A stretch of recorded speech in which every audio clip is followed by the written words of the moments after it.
the most creative strategy you've used with credit to get assets or to increase your wealth? In what kind of way? Like, how have you played around with credit, yours or personal or business? How did you build that up? Like, what was the most creative high level strategy that got you like any kind of asset or ownership in something? Okay, so as you know, and that's awesome, because that's exactly the powerful nature of credit, how to leverage it and how to be creative with it. Creativity applies to a lot of things.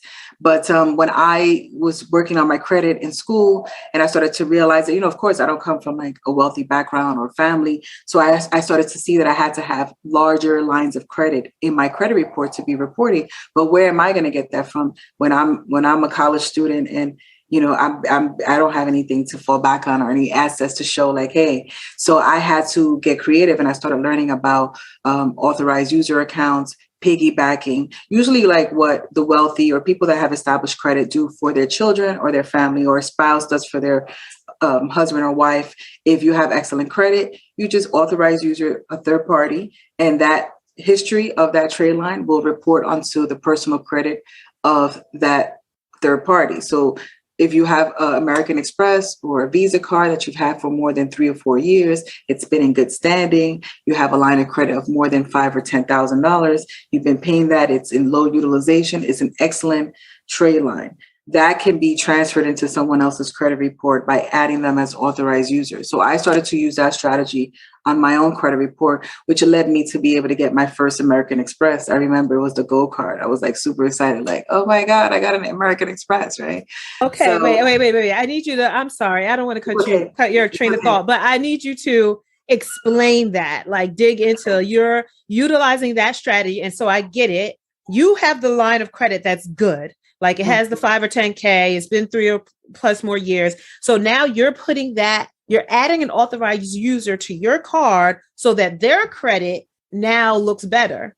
But how does that benefit you? And how did you use that to get to the next level? So I had some friends, that I had, and they had great credit. They were older. I've always had like older friends, and they were already established. And I was telling them like I've been working on my credit. So one of them said, "Well, I have an American Express and I have a MasterCard and I can add you as authorized user," because we were talking about that. Actually, I was the one educating them about authorized user, because most people don't understand that. So again, it's having a credit card that's in great standing. It's a revolving account for more than 2 years, at least 2 years, 2 years or more, in good standing, where the utilization is very low, maybe 10% or less.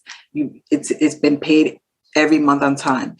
Now you come to me and say, Dalle, I'm building my credit. I don't have enough credit that's going to help me get to the next level, because there's levels to credit. There's levels to this. So you can have a 700 FICO score with nothing reporting with enough length of time. Usually there's a lot of timing involved. So that timing, you could kind of like skip a little bit by adding a trade line, an authorized user. So you come to me and you say, Dalle, I need to build my credit. And I say, okay, great. I'm going to add you as an authorized user on my American Express card. So what that happens, or maybe a Visa card, what happens is I call my lender and say, hey, I'm going to add Nicole. She is my authorized user.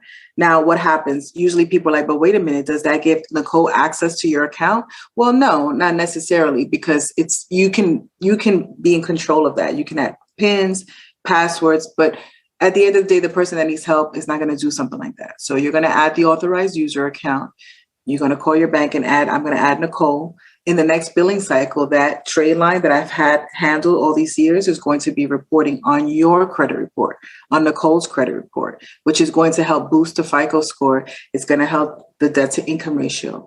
And it's also going to help that person that's trying to build their credit, be able to get access to higher lines of credit that normally they wouldn't, because if they did it on their own, they have to start with a small $300 or $500 credit card or secure line of credit.